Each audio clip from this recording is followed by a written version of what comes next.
Amid sound and fury over looming key presidential and parliamentary elections, there are some very important developments in the field of foreign policy that carry the risk of further deteriorating ties between Turkey and the United States.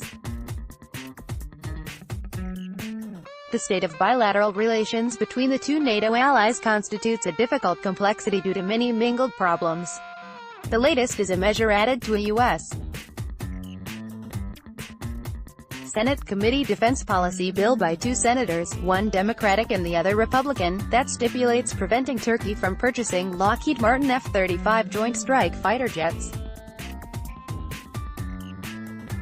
The two motives behind this move are the continued detention of American pastor Andrew Brunson and Turkey's procurement of S-400 anti-ballistic missile system from Russia. Brunson has been in jail since late 2016 on terror-related charges and could be sentenced to up to 35 years in jail. His detention continues to be one of the top issues in any bilateral conversation between Ankara and Washington, particularly after U.S. President Donald Trump had tweeted on the matter. The Senate measure comes just 10 days before the scheduled meeting between Foreign Minister Mevlut Cavusoglu and U.S. Secretary of State Mike Pompeo on June 4 in Washington, where both top diplomats will review all aspects of bilateral ties with a particular emphasis on Syria. Pompeo has been very vocal on ties with Turkey in the last few days, and he has not necessarily been trying to be diplomatic. We need their behavior to reflect the objectives of NATO, and that's what we are diligently working to do, to get them to rejoin NATO, in a way, with their actions, consistent with what we are trying to achieve in NATO. And not take actions that undermine its efforts, he told the House Foreign Affairs Committee during a hearing.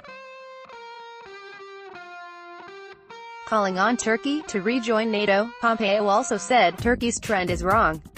Ahead of Cavusoglu-Pompeo meeting, a joint Turkish-American working group came together in Ankara on May 25 to particularly discuss the pillars of coordination of two countries in Manbij province of Syria.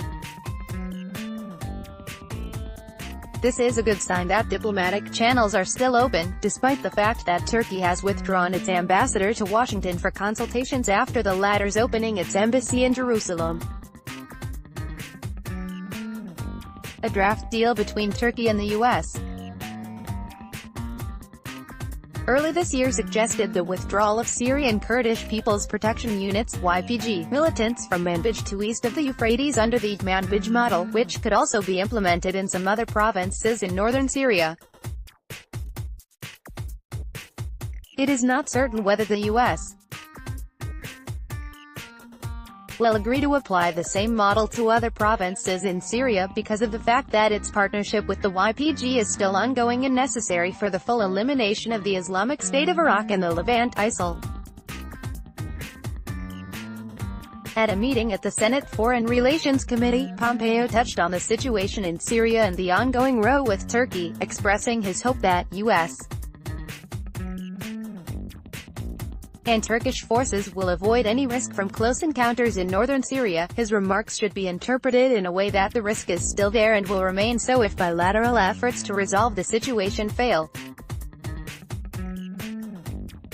As can be seen, the Turkey-US line is full of heavy problems with the potential to derail ties between the two long-standing allies.